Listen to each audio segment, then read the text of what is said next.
Let's see alarms now. We have already used alarms in autoscaling without knowing about it. Alarms are used to buzz you that something is wrong or something is going to be wrong. Alarms watch over matrix and matrix only. You can create alarms only using matrix. Suppose you want to create an alarm on EC2 CPU usage and disk usage. EC2 generates CPU utilization for CPU usage, but for disk operations there are multiple matrix. If you want to watch over all of them, then you'll have to create one alarm per matrix. Alarms can be used to take action based on matrix data. We can set up which actions need to be taken if an alarm threshold is breached. Suppose you want to monitor CPU utilization matrix on an EC2 instance that hosts a critical production application. Then we'll have to create an alarm which will watch over the specific matrix. If the alarm is breached, let's say CPU utilization is more than 90%, then we take certain action based on that. The action can be taken on EC2 or any other AWS resource. Let's take another example. Suppose we want to monitor bytes downloaded from an S3 bucket. We'll have to create a separate alarm for that to monitor this matrix, and some other action can be taken. For example, this time we want to send some notification using an SNS topic. We need to know two alarm components to create them: threshold and period. Both are defined by us. Both are configurable and customizable. Threshold is the matrix value which is worrisome for us, and period defines for how long we can take the hit of threshold breach. You have to consider both of them collectively to take some action. Let's say we set a threshold of 75% on certain matrix and say that if that happens for 3 consecutive periods, then we should be worried. We also define the period as to how long the period should be. A single period can be of 1 minute or 5 minutes or 10 minutes. That's up to us. Definition of period would be dependent on what application you are monitoring or what resource you are monitoring.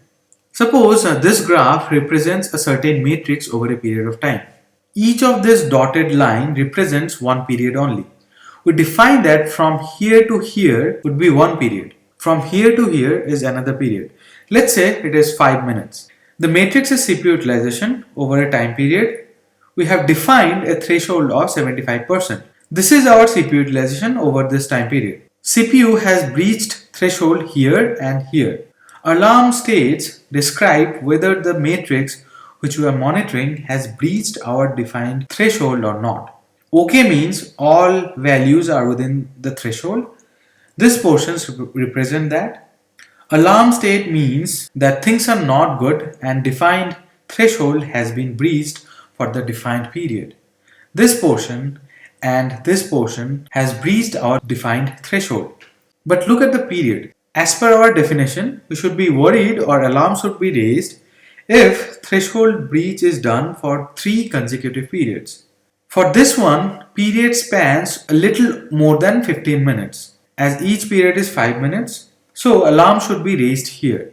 But in this case, CPU utilization was more than 75% for almost 10 minutes.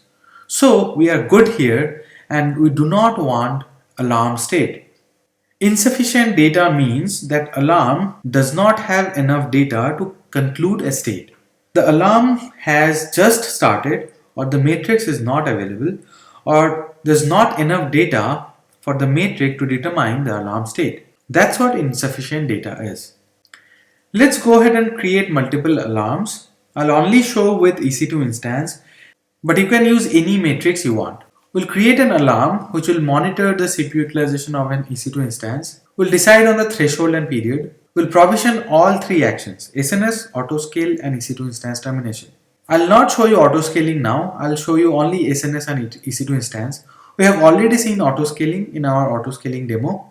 I'll also show you how to create a billing alarm. Let us go ahead and create an alarm. I have 3 EC2 instances running. I'll create an alarm for CPU utilization of this EC2 instance. Go to CloudWatch Management Console and then click on Create Alarm. It'll give you this page. Will mention all the available metrics in your account in this region. These are the resources which we have used so far. Currently, we have only EC2 instance running. So I'll select EC2 matrix and then per instance matrix. This is the EC2 instance for which I want to monitor the CPU utilization for. Select CPU utilization and then click on next. Give it a name. I'm saying that whenever CPU utilization is more than 70% for 1 out of 1 data points, then we would consider this a breach of threshold. What is a single data point? The period. So in period, I have 5 minutes here. I'll reduce it to 1 minute so that we get the results fast. And then I'll have to take certain action when the state of this alarm is alarm. That means when the threshold is breached for few consecutive periods, in our case we have mentioned only one, then what actions should be taken? I'll add two actions. One is send a notification to SNS topic and then an EC2 action. We have already seen auto scaling action. The first one is the notification action. So I'm saying that whenever the state of this alarm is alarm, send notification to SNS topic, which has an endpoint of my email ID. Also, I'll add an EC2 action, saying that whenever the state is alarm, I'll terminate this EC2 instance. Click on create alarm and the alarm has entered in insufficient data state. The reason because the alarm does not have enough data to conclude any other state. Also, that is because the alarm has just started and the matrix is not available. We are using free tier, so AWS resources would send matrix data in 5 minutes interval. In the meantime, let us go ahead and hog the CPU of that EC2 instance. I'll install the stress utility as we did in auto scaling and then I'll run it to make this EC2 instance CPU bound. So the alarm has entered alarm state. Now the EC2 instance should be terminated and also I have received an email which I subscribed to the SNS topic. If I go to the EC2 console, this EC2 instance should be terminated now. So the instance is shutting down. Alarm action has taken its course. To create a billing alarm, first of all you have to enable something in the billing console. To go to the billing console, click on your account and then open my billing dashboard. So this is the landing page and then go to preferences. Here you have an option saying receive billing alerts. As of now this is unchecked. Select this one and then click on save preferences. Now we have enabled billing alerts. After that we'll have to create an alarm on this. To create a billing alarm, after you enable the billing alerts, go to the CloudWatch console and under alarm you have billing. Click on this and then click on create alarm. Here you can mention when my total AWS charges for the month goes beyond say $1,000, send a notification to a certain SNS topic. This is the SNS topic which I created and it has an email endpoint. This is the email ID. This is the additional data wherein you can mention how you want CloudWatch to treat missing data. It can be missing, you can ask CloudWatch to ignore it, or you can make it bad, that means breaching threshold. Click on create alarm and the billing alarm has been created. Now the state of the alarm is okay because your usage has not crossed $1,000. Whenever your AWS consolidated billing comes out to be more than $1,000, you'll receive an alert in your email. So basically CloudWatch would send or publish a message to the SNS topic. The message would be delivered to the subscriber, which is my email ID.